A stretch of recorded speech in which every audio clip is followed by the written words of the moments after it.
Hello बच्चों, कैसे हो आप सभी। तो बच्चों, आज हम लोग विज्ञान की कक्षा में हम शुरू करने वाले हैं हमारा अध्याय नंबर 12, जिसका नाम है प्राकृतिक संसाधन, यानी कि नेचुरल रिसोर्सेस। अब प्राकृतिक संसाधन नाम से ही पता चल रहा है वो सारे संसाधन जो हमें हमारी प्रकृति ने दिए हैं। ठीक है। और जितने भी प्राकृतिक संसाधन होते हैं ये मुख्यतः हमें जमीन के अंदर से प्राप्त होते हैं, जैसे कि हमारा लोहा है। ठीक है, हमें सोना मिलता है। ठीक है, तो ये सारे जो धातु हमें मिलते हैं यही सब हमारे प्राकृतिक संसाधन हैं। इसके अलावा एक और हमारा प्राकृतिक संसाधन है पेट्रोल। ठीक है, वो हमें मिलता है समुद्र की तलहटी से। ठीक है, तो ये सारे जो प्राकृतिक संसाधन है ये हम मनुष्यों के लिए कितने उपयोगी हैं, ये हमारे जीवन को सुचारू रूप से काम करने में किस प्रकार से सहायता करते हैं। ठीक है, तो ये सारी चीजें आज की इस कक्षा में हम लोग पढ़ने वाले हैं हमारी एक्सपर्ट के साथ। नमस्कार बच्चों, कैसे हैं आप सभी। आशा करती हूँ कि आप सभी बच्चे बहुत ज्यादा अच्छे होंगे। तो बच्चों, मैं आपकी साइंस एजुकेटर आज आपके लिए लेके आई हूँ चैप्टर नंबर 12, जिसका नाम है प्राकृतिक संसाधन यानी कि नेचुरल रिसोर्सेज। तो बच्चों, जैसे ही नाम आया है आपका प्राकृतिक, तो आपको ये तो पता चल रहा है कि कुछ ना कुछ तो हमें नेचर से मिल रहा है, प्रकृति ही मिल रहा है। ठीक है, लेकिन उसके बाद ये चीज आती है कि संसाधन यानी रिसोर्सेज का मतलब क्या है। तो जो ऐसी कोई भी चीज जो कि हमारे काम को आसान करती हो, जिसके पास कोई यूटिलिटी हो, किसी की उसके पास कोई वैल्यू हो, वो हमारे लिए कंसिडर की जाती है एज आ संसाधन। अब इसके बारे में डिटेल डेफिनेशन देखेंगे, कैसे हमें प्राकृतिक संसाधनों की जरूरत है, कैसे हम उनके ऊपर डिपेंडेंट है, ये सब हम शुरू करेंगे आज की क्लास में। तो चलिए शुरू करते हैं।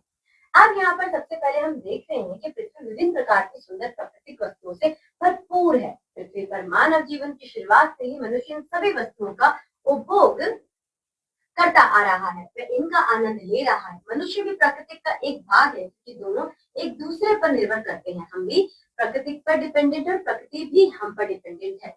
जैसे कि हम जानते हैं कि मनुष्य इस पृथ्वी पर अन्य प्राणियों की तुलना में सबसे बुद्धिमान व समझदार प्राणी है। वह अपनी मुख्य आवश्यकताओं जैसे भोजन, वस्त्र, घर आदि के लिए प्रकृति पर निर्भर रहता है।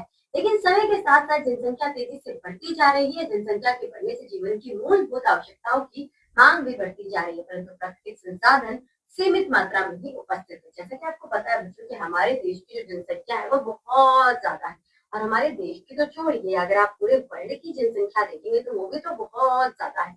तो यहाँ पर हमें क्या देखने के लिए मिलता है कि जो हमारे प्राकृतिक संसाधन है वो इतने हैं, लेकिन जो लोग हैं वो इतने हैं। तो इतने से संसाधन को जब उपभोग करने के लिए इतने सारे लोग होंगे, तो पहली बात तो बहुत स्मॉल स्मॉल पोर्शन मिलेगा, और स्मॉल पोर्शन के बाद फिर दूसरी बात ये कि मिलेगा भी या नहीं मिलेगा। ठीक है, तो ये सारी चीजें होती हैं। अब यहाँ पर हम क्या देख रहे हैं कि प्रकृतिक में विभिन्न संसाधनों की उपलब्धता के आधार पर प्राकृतिक संसाधनों के दो भागों में बांटा गया है। यानी कि हम प्राकृतिक संसाधन जो हमारे पास है, नेचुरल रिसोर्सेज जो हमारे पास है, हम उन्हें दो कैटेगरीज में डिवाइड करते हैं। तो पहली कैटेगरी हमारी है इनएग्जॉस्टिबल नेचुरल रिसोर्सेज, यानी कि अविध्वंसी प्राकृतिक संसाधन। ये कभी ना खत्म होने वाले प्राकृतिक संसाधन है।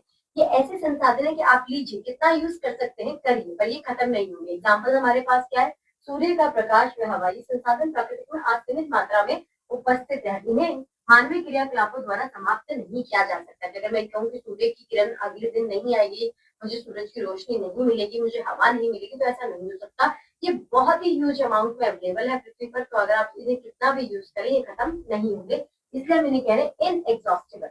दूसरा आपके पास एग्जॉस्टिबल यानी कि विध्वंसी प्राकृतिक संसाधन जो खत्म हो सकते हैं, क्योंकि इसका उल्टा ही है। या आपका अगर इनएग्जॉस्टिबल और एग्जॉस्टिबल, तो डेफिनेशन भी हम उल्टी ही कर देंगे। जैसे समाप्त होने वाले प्राकृतिक संसाधन है, जैसे जंगल, जंगली जीवन, खनिज, कोयला, पेट्रोल, डीजल, प्राकृतिक गैस आदि। प्रकृति में इन संसाधनों की मात्रा सीमित है, इन्हें मानवीय क्रियाकलापों द्वारा समाप्त किया जा सकता है। कि जो हमारी एक्टिविटीज है, ह्यूमन एक्टिविटीज है, उनकी हेल्प से या फिर उनके मिसयूज की हेल्प से हम इन्हें क्या कर सकते हैं, इन्हें हम खत्म कर सकते हैं। कैसे खत्म कर रहे हैं हम अपने नेचुरल रिसोर्सेज को, ये समझते हैं। सबसे पहले आप ये देखिए कि अगर हम यहाँ पर एक एग्जांपल ले लेते हैं, पेट्रोल का ले लेते हैं। पेट्रोल छोड़िए, हम यहाँ पर अपना जीवन का ही एग्जांपल ले लेते हैं। तो हम सबने डोरेमोन तो देखा हुआ है, यहाँ पर हमें पता है कि जो हमारा डायनासोर है वो अब यहाँ पर अलाइव नहीं है। वो तो ये चीज क्या है कि वो चीज थी लेकिन वो खत्म हो गई, लेकिन वो एक अलग कॉन्सेप्ट है खत्म होने का। लेकिन कभी कभी आप देखेंगे कि पेट्रोल की क्वांटिटी कम हो जाए या फिर कुछ, तो क्या हो रहा है कि बहुत ज्यादा हम एक्सेस यूज लिया तो उसकी जो क्वांटिटी है वो कम हो गई है। अब हमारे पास आते हैं जीवाश्म, यानी हम उन्हें बोलते हैं फॉसिल। ये भी आपके डायनासोर से लेके वह पदार्थ जो चलने पर उचित मात्रा में ऊष्मा उत्पन्न करते हैं, ईंधन कहलाते हैं। कोयला, पेट्रोलियम व प्राकृतिक गैस जीवाश्म ईंधन है। तो ये क्या है? ये आपके जीवाश्म ईंधन है जो जीव की वजह से मिले हैं। जीवाश्म जंतुएं पौधों की गिरी हुई पत्तियों या अन्य जंतुओं के संरक्षित अवशेष होते हैं। जीवाश्म ईंधन हाइड्रोकार्बन होते हैं। लगभग 10 लाख वर्ष पहले मृत पादपों व जानवरों के अवशेषों के पृथ्वी की सतह में दब जाने से उच्च दाब ताप ने हवा की अनुपस्थिति में इन अवशेषों को कोयला व पेट्रोलियम में बदल दिया है। तो आप यहाँ पर देख रहे हैं कि सबसे पहले हमने क्या देखा? Natural resources. नेचुरल रिसोर्सेज को हमने कन्वर्ट करा दो कैटेगरी में, एक आपका था विध्वंसी और एक था आपका विध्वंसी। फिर हमने क्या करा? हमने बात करी जीवाश्म की। जीवाश्म का मतलब क्या है कि जो ईंधन के रूप में हम यूज करते हैं, और ईंधन के रूप में मैंने कैसे यूज कर पा रहे हैं कि ये बहुत साल पहले, लाखों वर्ष पहले पृथ्वी की सतह के नीचे क्या क्या था? पत्तियां थी, पेड़ थे, फूल थे, ये सब। और जो जानवर अब यहाँ पर गायब हो चुके हैं, जो जानवर है भी, उनके अवशेष थे। तो ये फर्दर दोनों चीजें किसमें कन्वर्ट हुई? ये कन्वर्ट हुई है कोयला और पेट्रोलियम में। और अब हम पढ़ने जा रहे हैं कोयला के बारे में कि कोयला आपका बनता कैसे है, कैसे ये एक प्राकृतिक संसाधन है। तो चलिए समझते हैं। कोयला एक जीवाश्म ईंधन है। ये पत्थर की तरह ठोस और काले रंग का होता है। भोजन पकाने के लिए प्रयुक्त होने वाले ईंधनों में ये कोयला है। प्रारंभ में इसका प्रयोग रेलवे इंजनों व दौड़ने के लिए भाप उत्पन्न करने में किया जाता था। इसका प्रयोग विद्युत गृहों में विद्युत उत्पन्न करने के लिए भी किया जाता था। कोयले का प्रयोग विभिन्न उद्योगों में ईंधन के रूप में किया जाता था। अभी मिलते कहाँ पर है? भारत में बिहार, झारखंड, पश्चिम बंगाल, मध्य प्रदेश और ओडिशा में कोयला पाया जाता है। तो यहाँ पर आपने क्या देखा कि जो आपका कोयला है, ये आपका पहले तो जीवाश्म ईंधन है। क्लियर? अब इसे कहाँ कहाँ यूज करें? घर में कर रहे हैं, कारखाने में कर रहे हैं, औद्योगिक क्षेत्रों में कर रहे हैं, रेलगाड़ियों में कर रहे हैं। तो यहाँ पर आप इनका यूज कर रहे हैं। ये आपको मिलते कहाँ कहाँ पर है? आपको बिहार, झारखंड, पश्चिम बंगाल, उड़ीसा, ऐसी जगहों पर आपको कोयला मिलता है। आज यहाँ पर हम देखते हैं कि कोयला की उत्पत्ति, ओरिजिन ऑफ कोयला, किस तरीके से कोयला बना। करोड़ों वर्ष पहले जंगलों के जलने व अपघटन से कोयले का निर्माण हुआ था। जैसे ही पौधे मृत होते हैं, वे रेत में मिट्टी के ढक जाते हैं। तो हमने देखा कि जब करोड़ों साल पहले जंगल जलने की वजह से क्या हुआ कि सारे जब वनस्पति थी मर गए, तो ये मिट्टी के अंदर दब गए। हालांकि इन ईंधनों के जलने से उत्पन्न कार्बन डाइऑक्साइड पर्यावरण की वायु प्रदूषण का बड़ा कारण है। इनका प्रयोग ग्लोबल वार्मिंग से जुड़ा है। इसलिए ये आवश्यक है कि आवश्यकता पड़ने पर इन ईंधनों का प्रयोग किया जाए। इससे पर्यावरण शुद्ध होगा, ग्लोबल वार्मिंग का खतरा जुड़ा है, कम ग्लोबल वार्मिंग का जो खतरा है वो कम होगा और ये लंबे समय तक उपलब्ध रहेंगे। कोयले में मुख्यतः कार्बन, हाइड्रोजन व ऑक्सीजन उपस्थित होता है। अल्प मात्रा में नाइट्रोजन एवं सल्फर भी उपस्थित होता है। यानी कि सिंपल सा कॉन्सेप्ट यहाँ पे कोयले का क्या बताया गया है कि करोड़ों साल पहले तो जंगल में आग लगी थी और जो सारी वनस्पति थी जो मिट्टी के अंदर रेत के अंदर दब गई थी और बनी रही थी, और फर्दर उच्च दाब और उच्च ताप के कारण किसमें कन्वर्ट होगी? या आपकी कोयले में कन्वर्ट होगी। उसके बाद हमें ये बताया जा रहा है क्योंकि इतनी बड़ी आग लगी थी कि इसकी वजह से जो आपका पर्यावरण और ग्लोबल वार्मिंग की वजह से आपके बड़ा कारण है, तो आपको इनका प्रयोग करना चाहिए। इसके साथ साथ हमें ये बताया जा रहा है कि कोयला के अंदर कार्बन, हाइड्रोजन और ऑक्सीजन ज्यादा अमाउंट में पाया जाता है और सल्फर और नाइट्रोजन के जो अमाउंट है वो बहुत ज्यादा कम है। आगे चलते हैं। भारत में पेट्रोलियम सुरक्षा अनुसंधान परिषद ने कार आदि चलाते समय पेट्रोल, डीजल आदि को बचाने के लिए लोगों को अनेक सलाह नियम दिए हैं। ये इस प्रकार है। टायरों में उचित हवा रखें, ट्रैफिक सिग्नल पर प्रतीक्षा करने के स्थान पर इंजन बंद कर दें, गाड़ी का उचित रखरखाव करें, स्थिर व उचित स्पीड पर ही गाड़ी चलाएं, निजी वाहन की जगह सार्वजनिक वाहनों का प्रयोग कीजिए, अधिक करें और कम दूरी के लिए साइकिल या पैदल जाएं, घरों में बिना धुएं वाले चूल्हे का प्रयोग करें। यानी कि अगर आप चाहते हैं कि ग्लोबल वार्मिंग कम हो तो आपको क्या क्या करना पड़ेगा? ये सारे वो इंस्ट्रक्शन है जो कि आपको फॉलो करने पड़ेंगे। सबसे पहले तो टायर वगैरह में जब भी आप जा रहे हैं तो देखिए कि उसमें उचित हवा भरी हो, क्योंकि अगर उचित हवा नहीं होगी तो आपका इंजन ज्यादा यूज होगा। उसके बाद ये देखिए कि आप जब ट्रैफिक सिग्नल पे खड़े हैं तो आप अपने इंजन को बंद कर दीजिए, जिससे क्या हो कि धुआं हो, पेट्रोल हो, वो धुआं निकले ना और जो पेट्रोल है वो आपका सिंक हो जाए। उसके बाद गाड़ी को उचित रखरखाव रखिए, क्योंकि अगर आप उसकी समय समय पे सर्विस करवाते रहते हैं तो जो प्रॉब्लम होती है, जो पोल्यूशन का कॉज है वो कम हो जाती है। उसके बाद स्पीड, अच्छी स्पीड में चलाएं, ऐसे ज्यादा तेज स्पीड में ना चलाएं। और अगर आपको आसपास ही जाना है तो आप या तो पब्लिक ट्रांसपोर्ट का यूज कीजिए या पैदल ही जाइए। ठीक है, घरों में और बिना धुएं वाला जो आपका चूल्हा वगैरह आप उसे यूज कीजिए और चिमनी वगैरह का यूज कीजिए।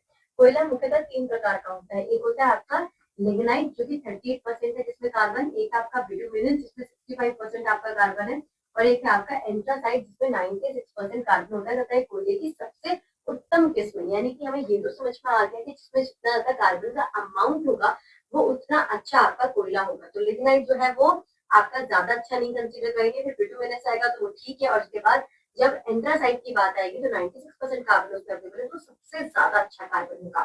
फिर हम देखते हैं कोयले का भंजक आसवन, यानी कि डिस्ट्रक्टिव डिस्टिलेशन ऑफ कोयले। और कोयले का उपयोग घरेलू एवं औद्योगिक ईंधन के रूप में होता है। कोयले आसवन आसवन से कुछ लाभदायक उत्पाद जैसे कि कोक, कोल tar एवं कोल गैस प्राप्त होती है। यानी कि जब आप डिस्टिलेशन करते हैं कोल का तो आपको 3 प्रोडक्ट्स मिलते हैं। क्या है वो 3 प्रोडक्ट? कोक, कोल tar और कोल गैस। और फर्दर इन तीनों प्रोडक्ट्स के भी कुछ हमारी लाइफ में उपयोग है। सबसे पहले बात करते हैं कोक की। तो कोयले की भंजक आसवन से प्राप्त अवशेष को कोक कहते हैं। ये एक उत्तम किस्म का ईंधन होता है जो बिना धुएं के जलता है। इसका प्रयोग प्रोड्यूसर गैस, वाटर गैस आदि बनाने में किया जाता है। यानी कि कोक हम इस्तेमाल कैसे कर रहे हैं? कोक का इस्तेमाल हम वाटर गैस और प्रोड्यूसर गैस बनाने के लिए कर रहे हैं, और ये बिना धुआं दिए हुए जलती है। फिर आपकी बात आती है कोलतार की। कोलतार एक काले रंग का गाढ़ा द्रव होता है जिसमें अनेकों यौगिक उपस्थित होते हैं। कोलतार से प्राप्त उत्पाद का उपयोग दैनिक जीवन की विभिन्न वस्तुएं जैसे डाई, दवाइयां, इत्र, प्लास्टिक, पेंट आदि बनाने में होता है। अगर मैं एग्जाम पॉइंट ऑफ व्यू से बच्चों आपको बताऊं तो यहाँ पर आपको दिखना है कि ये 3 प्रोडक्ट्स हैं। इन 3 प्रोडक्ट्स के यूजेस हमारे क्या है। तो आप अगर यूज लिख देंगे डाई, दवाइयां बनाने में आ रहा है, पेंट बनाने में आ रहा है, प्लास्टिक बनाने में आ रहा है, आपको नंबर मिल जाएंगे। फिर बात आती है कोल गैस की। Coal gas hydrogen, methane, carbon monoxide एवं कुछ अन्य गैसों का मिश्रण होता है। कोल गैस में क्या क्या चीजें आपको? हाइड्रोजन मिलेगा, मीथेन मिलेगा, कार्बन मोनोऑक्साइड मिलेगा। और आजकल इसका प्रयोग किसके रूप में किया जा रहा है? ईंधन के रूप में किया जा रहा है। तो कोक और ईंधन, तो आपका कोक और कोल गैस तो आपका क्या है? ये तो आपका बन गया है ईंधन ही। आप इनको जो इस्तेमाल कर रहे हैं ईंधन को, आपको आप इंडस्ट्रियल एरिया में यूज करेंगे। यहाँ पर आप उसे बिजली बनाने के लिए यूज कर रहे हैं। और जो कोल तार है आपका, वो आपकी डेली यूजेस के काम में आ रहा है। जैसे प्लास्टिक हो गया, आपका डाई हो गया, आपकी दवाइयां होगी, इस तरीके से। अब ये सारी बात रही हमारी कोल के बारे में, यानी कि कोयला के बारे में। अब हम पढ़ने वाले हैं कि पेट्रोल कैसे बना। ठीक है, लेकिन पेट्रोल से पहले हम ये देखेंगे कि पेट्रोलियम कैसे बना, क्योंकि पेट्रोलियम से आपका पेट्रोल बनता है। डीजल एवं पेट्रोल के ईंधन के रूप में प्रयोग से हम भली भांति परिचित हैं। ये दोनों एक प्राकृतिक संसाधन से प्राप्त होते हैं जिसे पेट्रोलियम कहते हैं। तो डीजल हुआ, आपका पेट्रोल हुआ, ये किससे आपको मिल रहा है? आपको पेट्रोलियम से मिल रहा है। यह अनेकों हाइड्रोकार्बन का मिश्रण होता है। इससे विभिन्न प्रकार के ईंधन प्राप्त है, जिनमें पेट्रोल, डीजल एवं केरोसिन जो है आपका, ये केरोसिन आपके प्रमुख ईंधन है।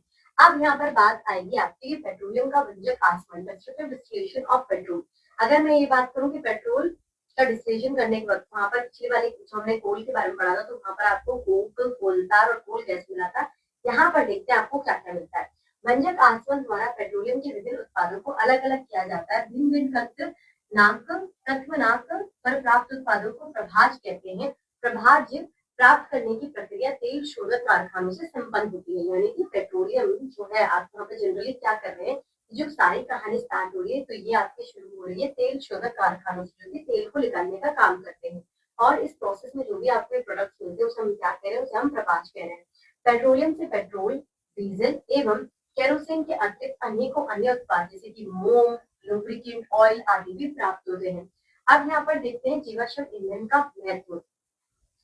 जीवाश्म ईंधन आजकल ऊर्जा का अति महत्वपूर्ण स्रोत है। ये जलने पर अत्यधिक मात्रा में ऊष्मा एवं प्रकाश उत्पन्न करती है। ऊष्मा का उपयोग भोजन पकाने एवं विभिन्न प्रकार की मशीनों को चलाने के लिए भी किया जाता है। कुछ प्रमुख जीवाश्म ईंधन निम्नलिखित है। आपके पास कौन कौन से जीवाश्म है?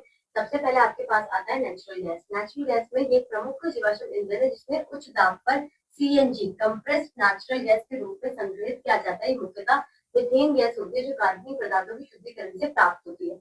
तो जब आप सीएनजी पर अपने व्हीकल को चलाते हैं तो इससे क्या होता है कि आप पोल्यूशन को कम कर रहे हैं, क्योंकि सीएनजी जो होती है वो नेचुरल गैस है तो पोल्यूशन कम करती है। अब फिर बात आती है आपकी बायोगैस की। इसका मुख्य रोग मीथेन एवं हाइड्रोजन गैस होता है। इससे वायु प्रदूषण नहीं होता क्योंकि इसके जलने पर धुआं एवं राख नहीं बनता। तो जब आपकी बायोगैस जलेगी तो जब धुआं निकलेगा, जब राख बनेगी तो इस पोल्यूशन का कॉज है ना। जब ये चीजें ही नहीं हो रही है तो फिर पोल्यूशन आपके पास कहाँ से आएगा? ये पिछड़े क्षेत्रों के लिए बहुत ही सस्ता एवं सुलभ ईंधन का स्रोत है। पिछड़े क्षेत्र यदि गांव वगैरह एरिया की बात करें तो वहां पर आप बायोगैस का एक बहुत अच्छा यूज कर सकते हैं। आप यहाँ इसी के साथ बच्चों आपका चैप्टर यहाँ पर खत्म होता है। आशा करती हूँ कि आपको कोल और पेट्रोलियम के बारे में पढ़कर बहुत अच्छा लगा होगा। तो आज के लिए बस इतना ही बच्चों। जब तक हम अपनी अगली क्लास में मिलेंगे तब तक आपको क्या करना है कि आपको इस चैप्टर का रिविजन करना है। तो बाय बाय बच्चों, और आपका दिन मंगलमय हो।